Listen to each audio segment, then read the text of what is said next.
What's up, sports fans? Are you looking for the latest on Northern California sports?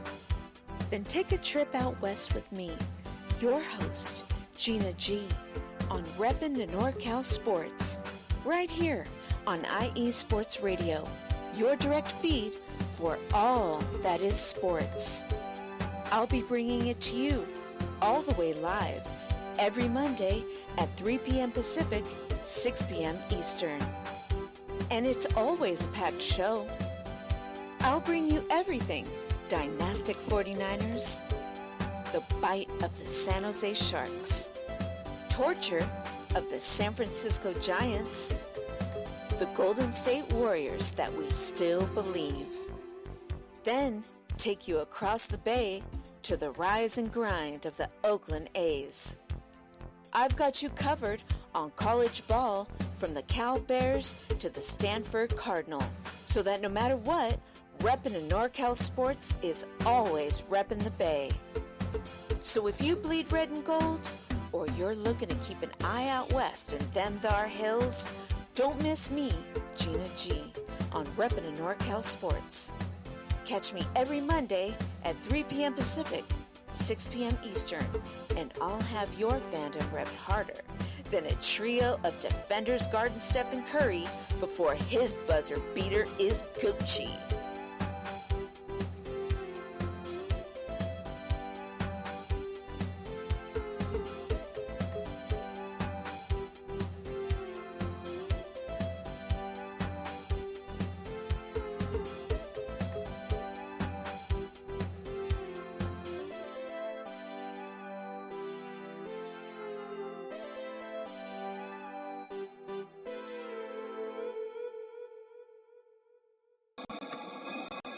Hello, everybody, and welcome to another episode of Palm Tree Sports. My name is Corey Pujols, your host, and it is brought to you by IE Sports Radio, your direct feed for all that sports. And happy Saturday, everybody. Happy late Saturday.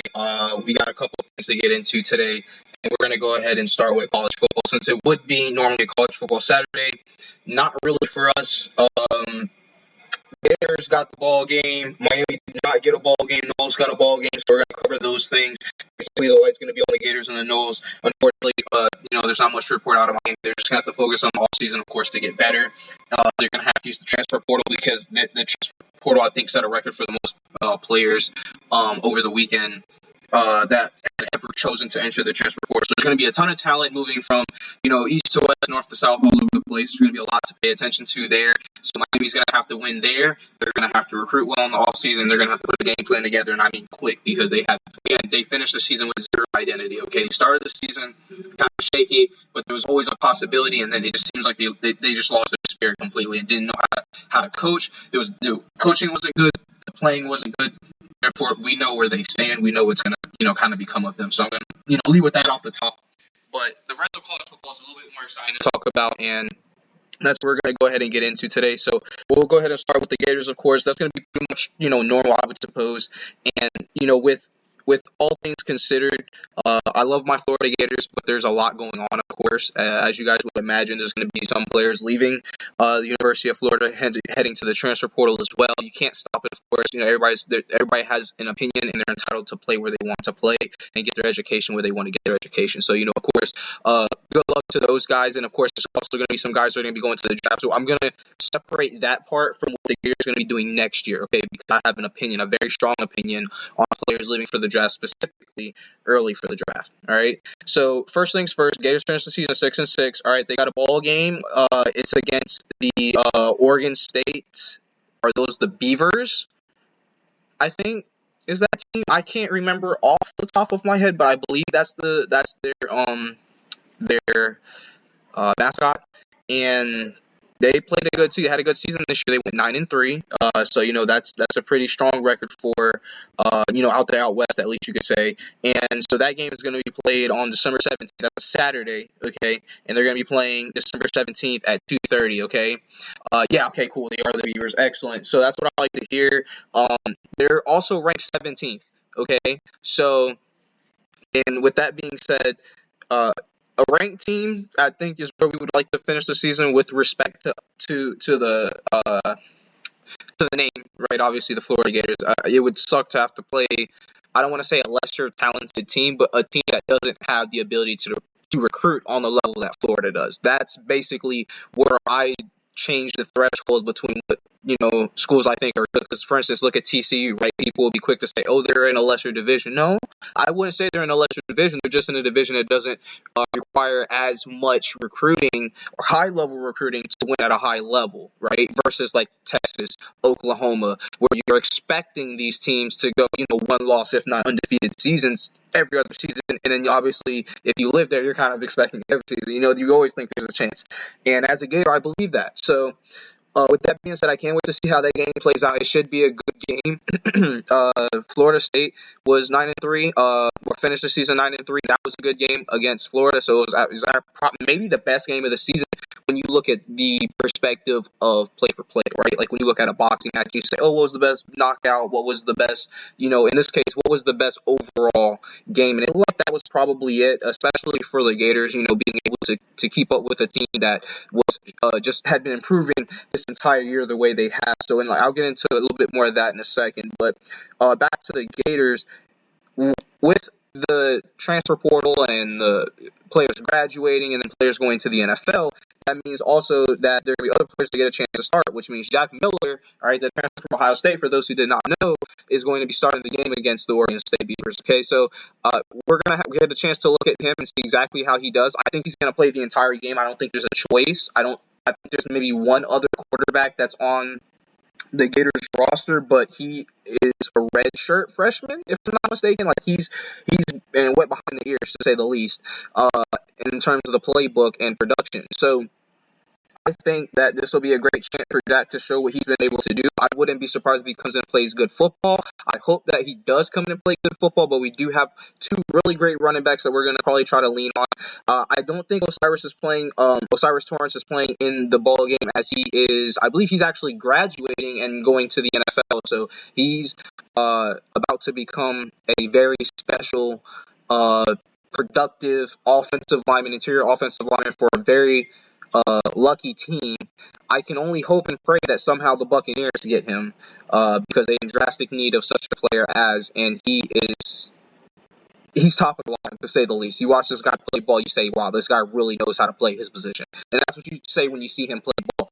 On to some other players that are also leaving. So this is probably the biggest issue that I have is for Anthony Richardson leaving. And I get it. I'll play both ends of the stick, okay, guys, because you hear it all the time, right? You can leave early, get paid early, right? You're right, you can. But I mentioned this before, okay? Let's look at what happened to players like Jameis Winston, okay? A player who in college who didn't seem to have a ceiling, right? Like, he was diagramming plays at 6, and he was, doing this, that, and everybody was just so enamored with him. He gets to the pros, and he's another quarterback. He's another guy playing quarterback. Yeah, he shows spirit from time to time, by no means knocking the young man. I will say that if you're going to leave early, you gotta leave early, and you gotta Kobe or LeBron that thing. You know what I'm saying? Like, you can't just leave early and then just become a normal guy, or for those who have seen Love and Basketball, that's what happened to the main character, or the male main character, Quincy was his name. Okay, that's what happened to him. He went too early. He was an average ball player, got injured, and before you knew it, he was out of the league. I'm not saying that's what's going to happen to Anthony. Anthony has all the talent upside in the world, but guys, he does not have the experience, and I mean the big-time experience. So I'm going to use another quarterback right now, Stetson Bennett, right? And you guys probably know this, right? I hate Georgia, all right? Hate is a strong word. I strongly dislike Georgia, okay? If Georgia's playing Alabama, I want Alabama to win, okay? That's how that works for those wondering who that. We do not like Georgia at all, okay? So for Georgia to have this quarterback who's, 23-1, that's his record as a starter in college, okay? And he is, sophomore, going to be a junior or something like that, junior, now if he wants to leave, all right, he's 23-1, all right, and he would be, if I believe this was his sophomore year, he'd be a junior, that gives you a little bit of space. It's about the same time that Jameis left, but look at the record, look at the production, right? Like, that's somebody who is looking the part pretty much early on. But I would also, tell Stetson Bennett, listen, if you want to get the most, because listen, the NFL ain't going nowhere, and the money ain't going nowhere. Trust me. Use this time to better yourself, because all of that experience translated into the pros. And for those who don't believe that to be the case, look at some of the greatest players of all time. They were also some of the greatest football players in their respective colleges. And I'm going to give you a couple of examples, okay? Ray Lewis, right? Miami. Ed Reed, Miami, okay? 2 players right there to give you an example. Phenomenal. All right, just phenomenal. I can't articulate another way. Let's go. Derrick Brooks was Florida State. Deion Sanders was Florida State. Okay, you see what I'm saying, guys? Like these players that are really, really high level, top of the line players, they actually got, not just their education, but their experience necessary, right? So that's the point that I'm making there. For somebody like Anthony Richardson, who went 6-6 when he had full season to start, okay, and it's a 6-6 in the SEC, which is hindsight 2020. It's probably like what? 9-3 anywhere else. All right, looking at the talent, right? Because you're not beating Georgia. We're not beating Georgia, unfortunately. We just don't have the longevity as far as the talent is concerned to be able to hang with a team like that. But that doesn't mean that next year will be the same thing. Next year we'll have a year under our belt with Billy Napier. We'll be able to outline exactly what it was that we did wrong against Georgia and see where their strong points are, because that's what football is, right, guys? For those who have read the book, The Art of War, right? Surprise is everything. And when you lose, you have the element of surprise because that team doesn't have anything to learn from, right? They beat you. So there's nothing to go back and say, oh, yeah, you tune up some things, sure. But it's not like you're going to be able to decisively say, hey, this is our weak point when we're playing this team. This is what they're going to do to us to try and defeat us. Knowing that be the case, I look to the future and look, what's there for us. And I'll say it like that. Now, moving on to Florida State. Florida State, again, finishing 9-3 on the season. All right, their ball game is going to be December 29th at 5:30, all right, p.m. That is a Thursday, guys. It's a Thursday game for all the Florida State fans out there. So be prepared to, be a little early as far as the college football Saturday terminology would be considered here in December for your ball game, guys. You guys play in Oklahoma, all right? Very respectable team, although I think you're going to wash them. Okay, why? Well, obviously, when a team travels outside of Florida, there's a little bit more of a leaning towards them, from just a production standpoint, knowing that Florida plays Florida State every year and they don't play Oklahoma every year. So, represent against Oklahoma. Oklahoma wins. Hey, it's not a college I'm biased against. I like them too. But, do your thing, Florida State. You might as well. You already beat us. So, good luck in that game. You guys finished second, all right, in the ACC Atlantic. So that's always phenomenal. Obviously, behind Clemson's ranks 7th. So, then you always expect I said this before, you always expect a double Sweeney-led team to perform well and to be ranked by the end of the season, and they are. So, good job for them, but better job for you guys, because I don't think the expectation was to win 9 games this season, but I'm happy that you guys were able to accomplish that thing. So with that being said, let's go ahead and break from there, since that's pretty much the end of that. When I get back, we'll discuss NFL and what's going on with Tampa Bay. There's a whole earful of stuff right there, so sit tight, hang on just a few minutes, and we'll be right back in with some more information. Again, my name is Corey Pujols, your host for Palm Tree Sports, brought to you by Sports Radio, your direct feed for all that is sports. Lopan, they didn't even want you. Heck, they didn't even want me. But you know what? Right about now, they have no choice. Looking for the real sports talk? Talk that's for us, the people? Look no further. The Wait a Minute Show, a prime time sports comedy cocktail that tucks you in at night. Join me and Lopan Wednesdays at 9 p.m. Eastern Standard Time on the 2livestewsradio.com and Saturday 8 p.m. Eastern Standard Time on the waitaminuteshow.com. Sounds like a plan to me. Ain't that right, Lopan? Indeed.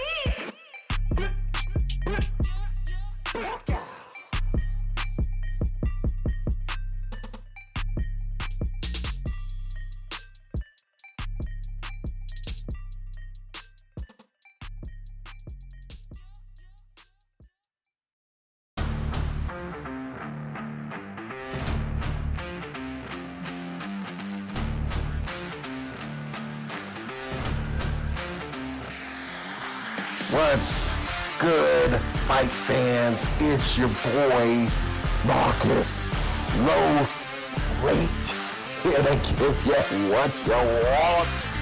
here to give ya what you need. Yeah, man. Yeah. I'm coming to you live, straight from your mama's basement with a crispy, awesome white tea. We are coming to you live every Tuesday at 10 p.m. Eastern Standard Time. Powered by IE Sports Radio, your direct feed for all that is sports.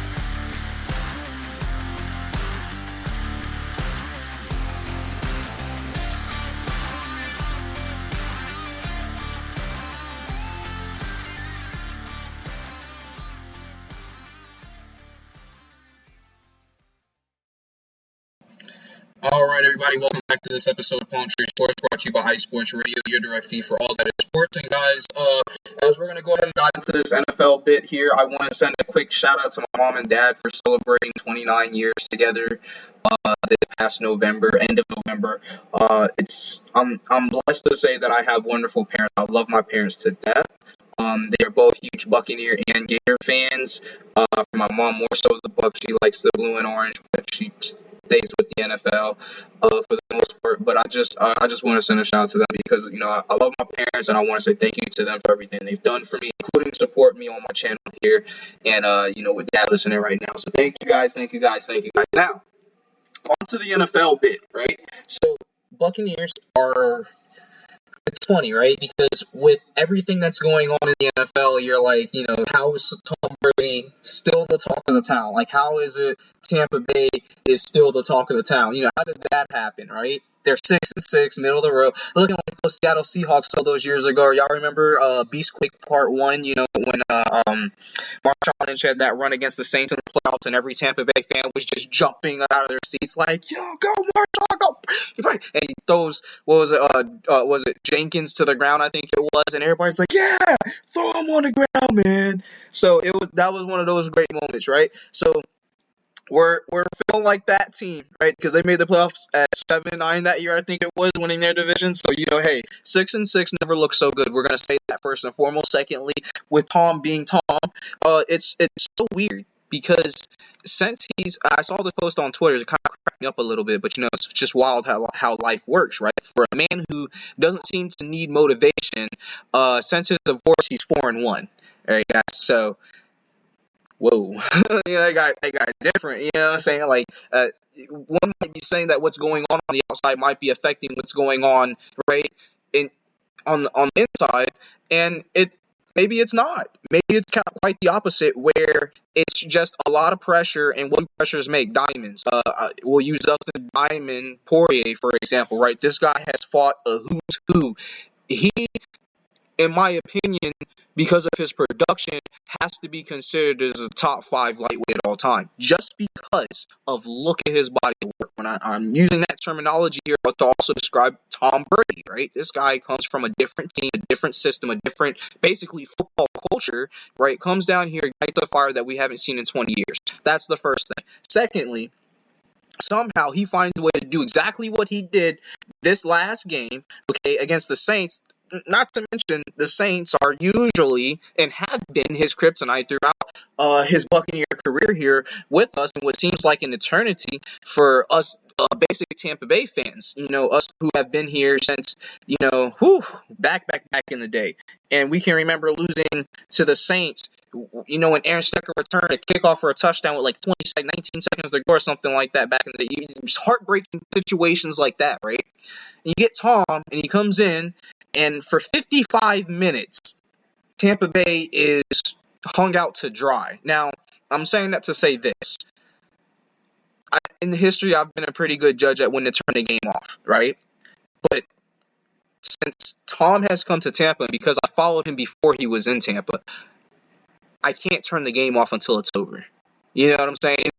I don't care basically what the score is going into the fourth, okay? I only care what the score is at about 4 minutes. Okay, at about 4 minutes. Why? Well, because I understand that the clock basically is the dominating matrix here, to say the least, in the game. For those who have played football, you guys know that you're not fighting the clock until there's about 4 minutes on the clock in the fourth quarter, right? Because in halftime, you're hey, I got the second half. I can make adjustments. I can do this. I can do that. Some teams are better second half teams. Some teams are better first half teams. Some teams are complete teams. That is what Tom has been able to turn Tampa Bay into, because in order to be a complete team, it doesn't matter what happens in the first 56 minutes. It matters what happens in the last 4 minutes or so. In this case, it was 5. So to get back to what happened for all those who did not get to see, and to just add that much more drama to it, because it was as dramatic as it gets. I'm at home with my old lady, and we're watching. I'm watching the game, and I had actually passed out for a little bit. Forgive me, guys, I was tired, but I had passed out for a little bit, and I was about 15 minutes or so. I would say about the third quarter, right? And I'm bustling and blinking and looking at the game and listening to it more than I'm looking at it. And you hear the Buccaneers defense just keeps getting stop after stop after stop, and you're just like, all right, this defense is just somehow keeping Tom alive. And you're looking at the score, and you're like, it's 16-3, a 2-possession ball game. It's not over until it's over. So then it gets to about 5 minutes, 31 seconds. Okay, 5 minutes, 31 seconds.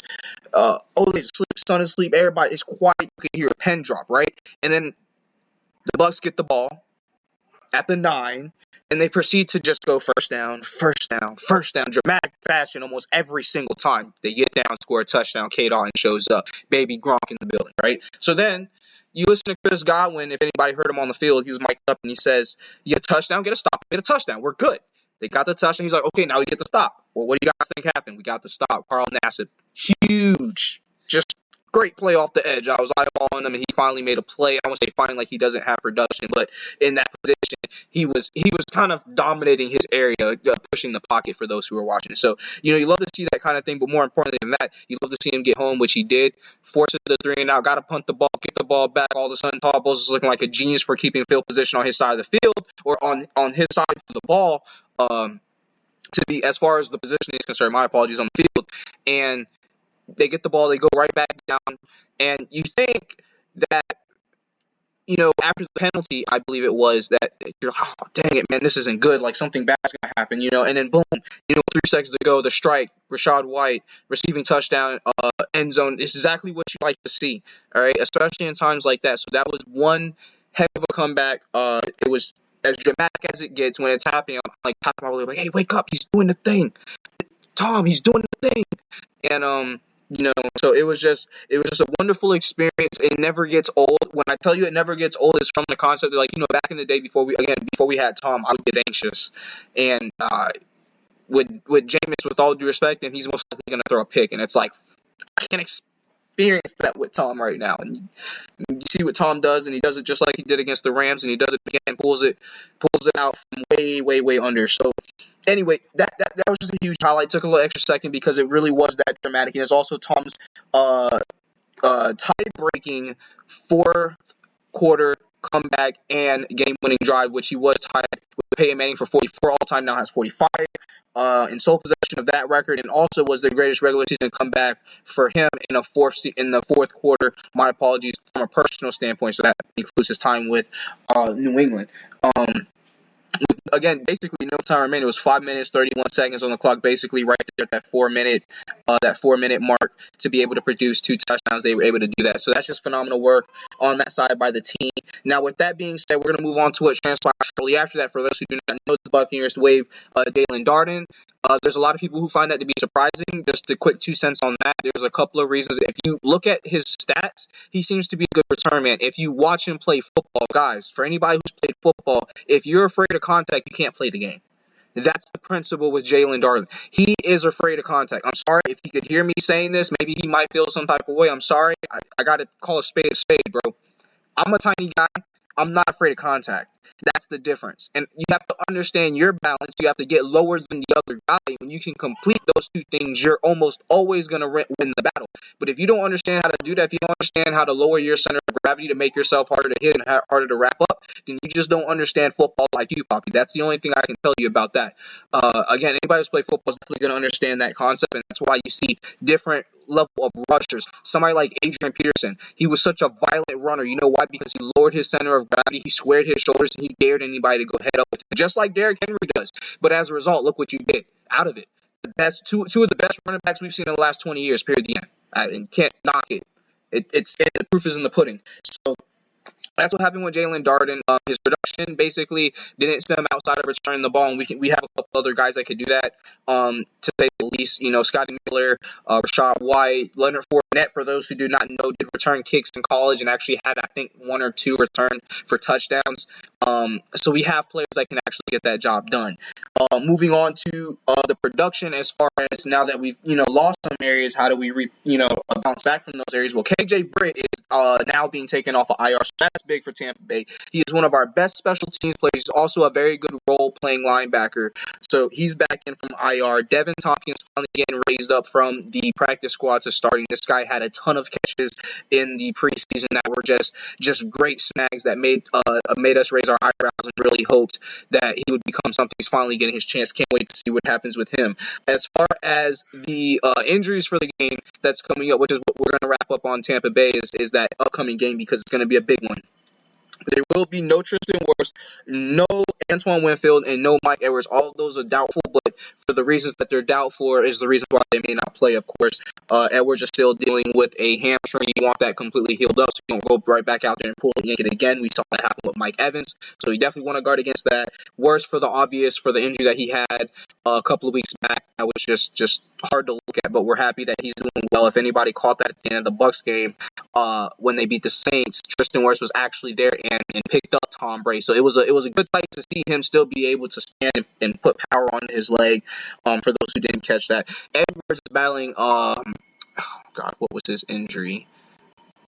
I said Edwards was the hamstring. Winfield was battling at the head and neck injury. I think it was after he got hit, or he was part of a collision, I should say, during the Saints game. I think it was, if I'm not mistaken. Was it the Saints game or the game before it?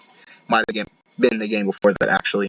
But all of that to bring up what's going to happen this Sunday against the 49ers. That game is a primetime game. Well, not a primetime game, but technically the game is going to be at 4:25, and obviously the Niners riding in at 8-4. They just handled Miami easily last week. So, that is something that we're going to have to look at. We're going to have to put some tape together and see what's going on. Now, there are a lot of different facets going into this game. Both C-Mac and what's the other?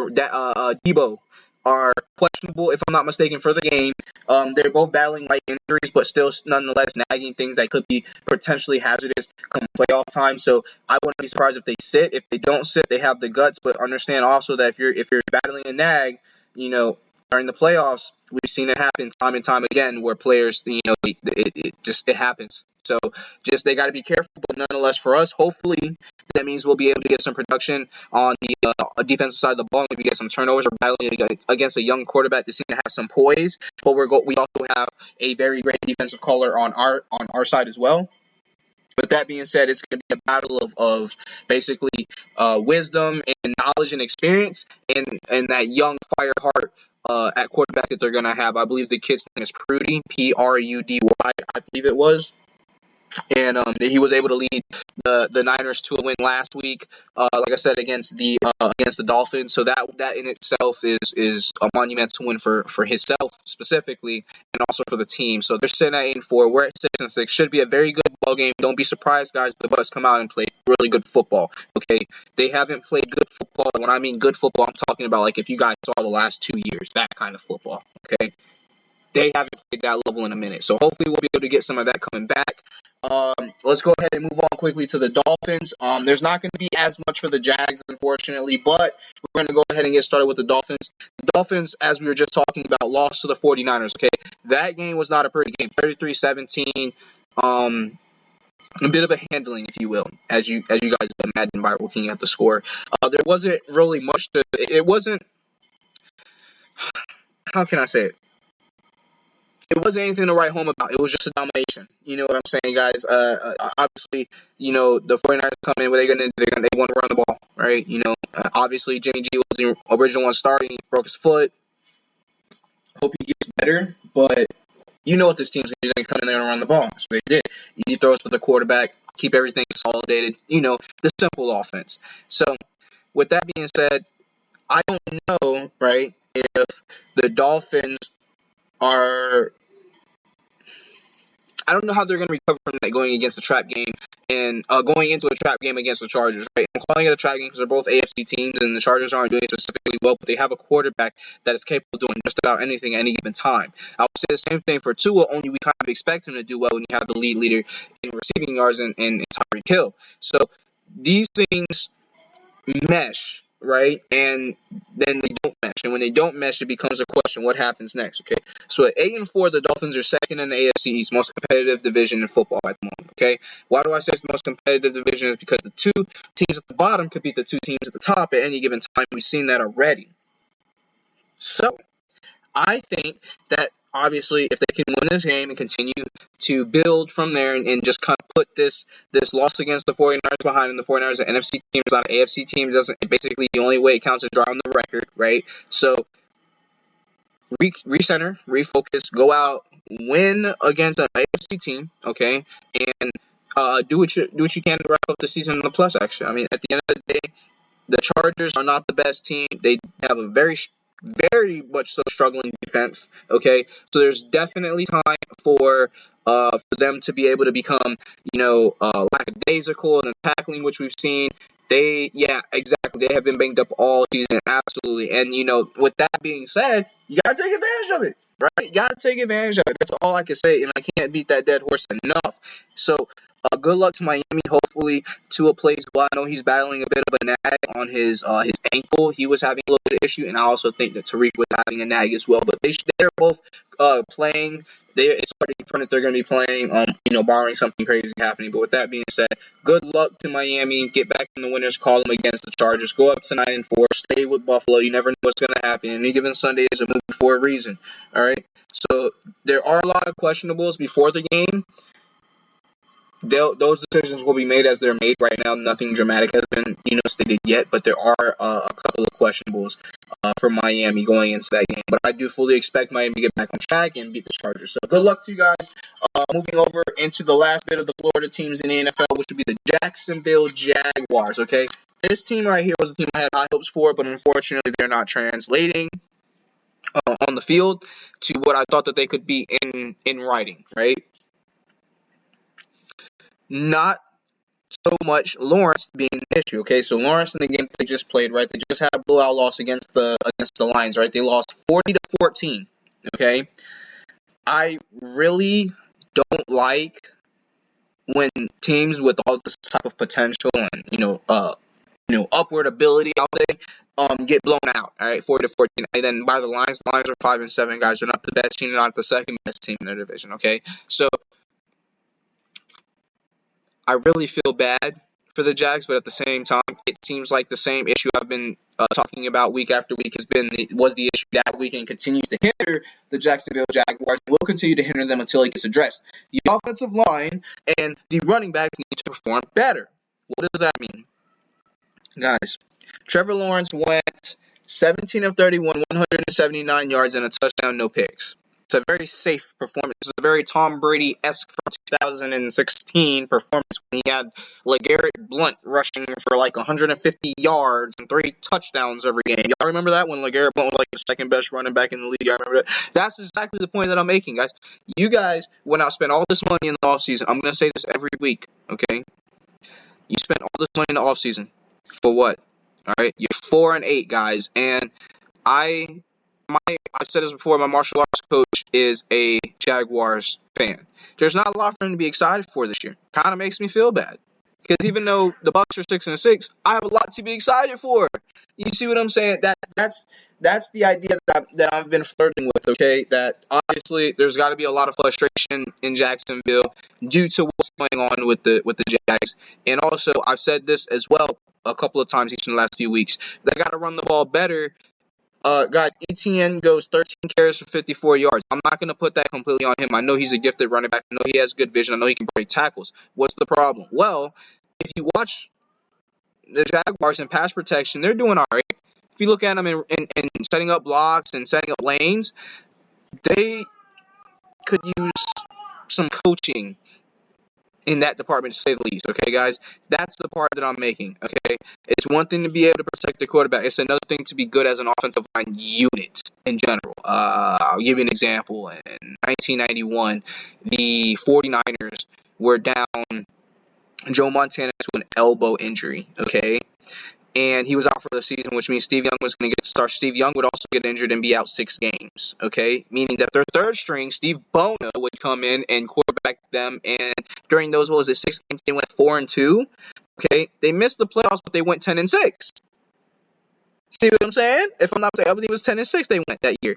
And I'm saying that to say this. Why did they go 10-6? I'll tell you what. They had the second best offensive line in football that year, okay? Permitted just 23 sacks, the second lowest total in the NFC that season. Okay, and obviously you're talking about the era that had Lawrence Taylor playing for the Giants, and you had the Cowboys with that just obnoxiously strong defense that they had. Okay, and then of course the 49ers also played very good defense as well. So there was a lot of great defensive teams at that time.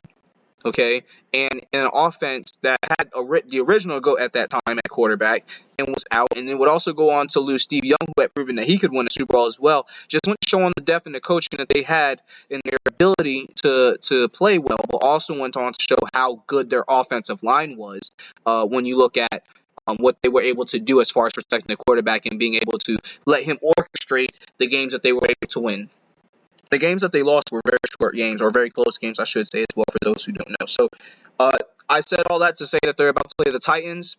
The Titans are sitting on top of the division right now, 7-5. The Titans wins, they're going to go 8-5, including, I believe, that would be the sweep of the Jags. And it's basically, you guys get what that means.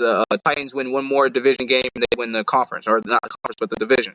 So, and that kind of puts pretty much any idea of the Jags, getting into the playoffs at rest. Basically, the Jags have to win out for any chance to basically make the playoffs the way the rest of the AFC is playing. So, good luck to Miami, not Miami, but good luck to Miami, of course, but good luck to the Jags with this game. Hopefully, they can win this game and do something to turn this season around. Let's go ahead and get to this next break. When we get back, we'll go ahead and cover the last little bit, the lightning that we have.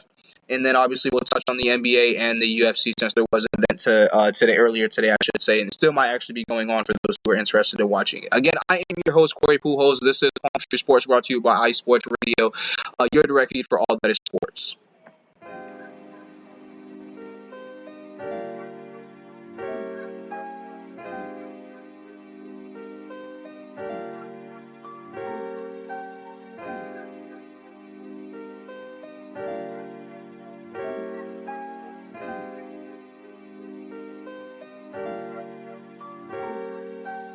Hello, ladies and gentlemen. My name is Davidson. It's your boy, Dentarius Locke. And we are the hosts of Fast Break here on IE Sports Radio, where we discuss everything in the world of basketball from prep to the pros. You guys should definitely check us out, man. Sunday, 8 p.m. Eastern, 5 p.m. Pacific. We got all the basketball information you guys need, so we look forward to you guys listening in. And please do, because we are the best basketball show on this side of the Mississippi. And please do check us out on Twitter at FastBreakISR. D-Lock, where's our time again? 8 p.m. Eastern, 5 p.m. Pacific. That gives you guys plenty of time on a Sunday. Tune in.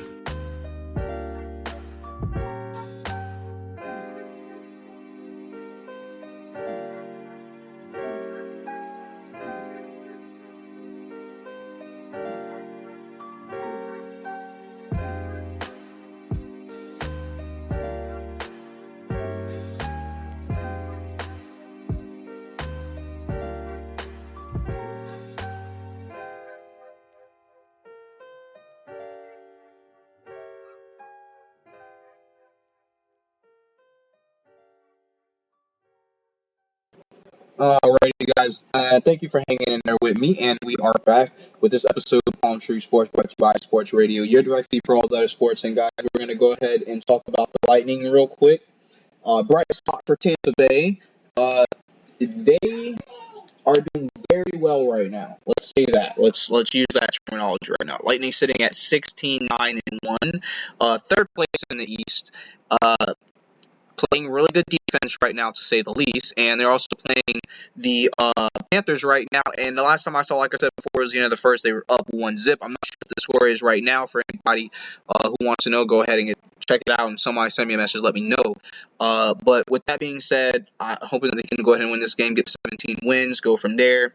And 3 of the last 4 is not too shabby at all, right? Behind great defense, of course, you won a one-score puck game, and before that, was it a close one? I think it was I can't remember what the score was, but it was a close game. It was not a close game. It was a blowout. Actually, I think it was 4-1. Actually, next up we have the Panthers again, so we could make it 4 out of 5, which would be very nice. And obviously, winning inside the home state is always a great thing as well. Something you always want to do, no matter what state you're playing in, right? So with that being said, third in the Eastern Conference is pretty good, makes the playoffs, right? So, that's always a good thing, and it's where you want to go. That's a good start, but you want to build on from there. So behind the great defense that's been going on, you're going to have to increase our offense output, right? Because our offensive output seems to be every other game. And what I mean by that is one game will score 4 goals, the next game will score 1, the next game will score, 3, and the next game will score 2. And it seems like when I say that, I mean to say that basically we want to maximize our opportunities.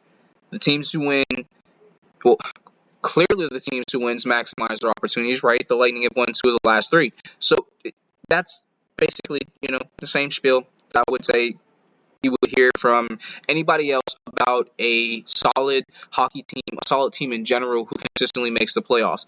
Great defense, increase the scoring, right?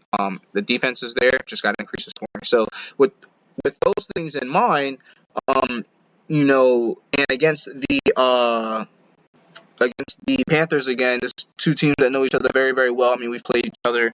I think these 2 teams have played the most this season against each other is what I mean to say. So as compared to other teams that we've played.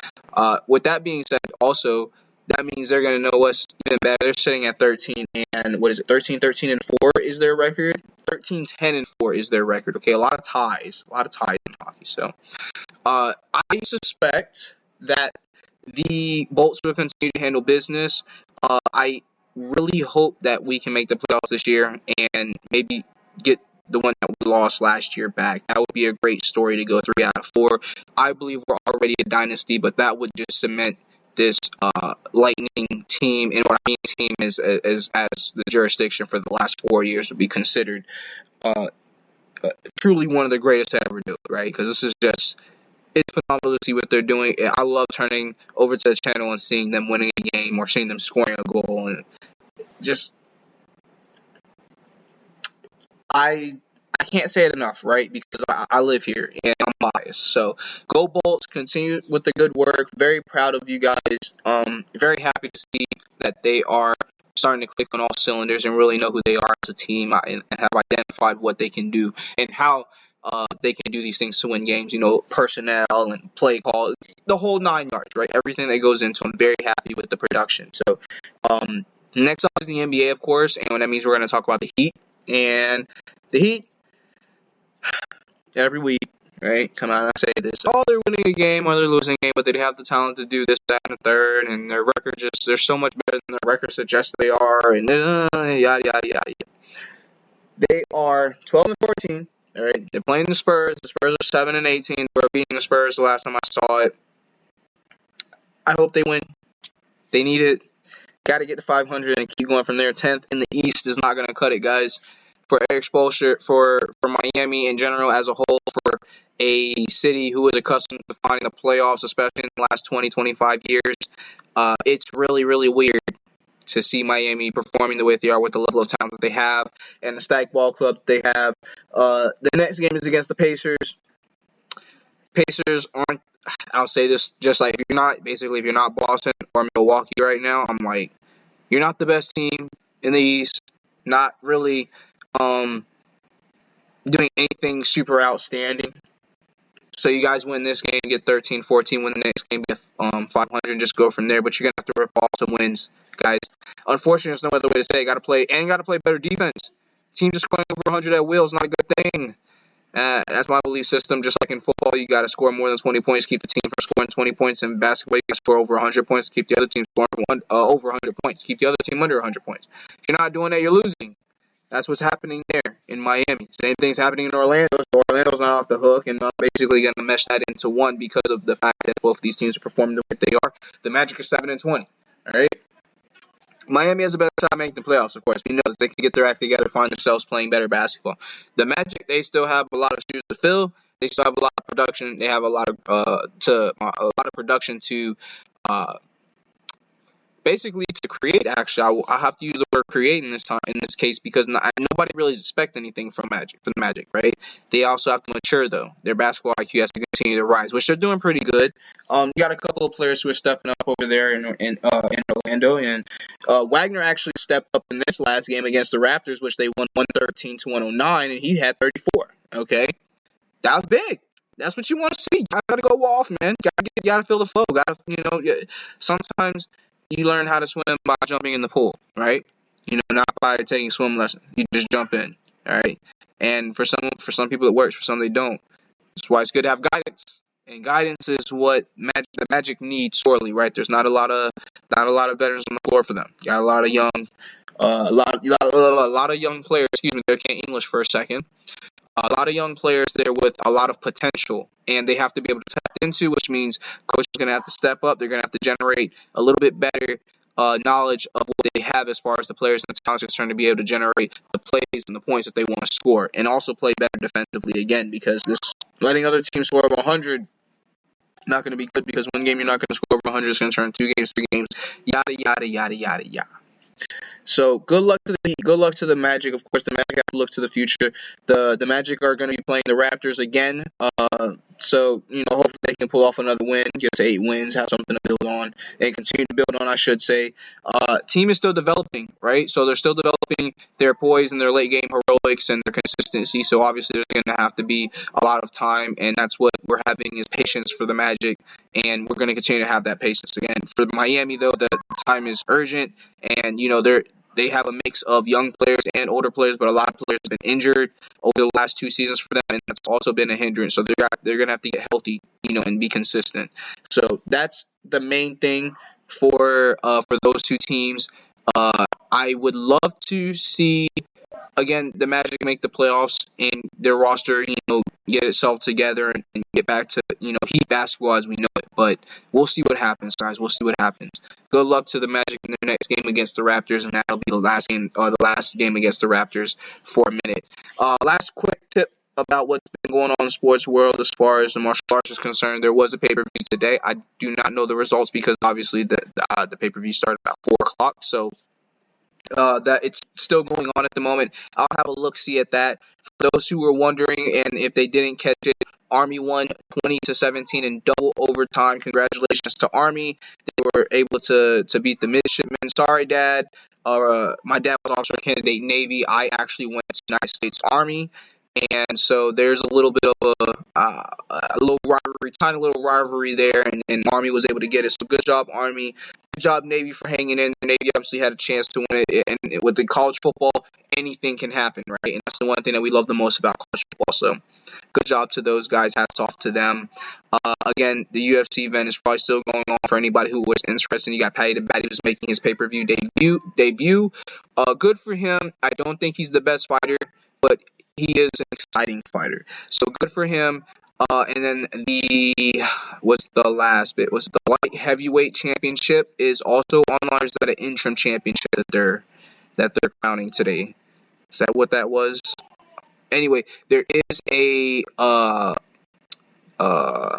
another big fight after that, and I think it's gonna be a good one. It's Jan Blachowicz versus I can't remember the other guy, but the other guy, he's like from Dagestan.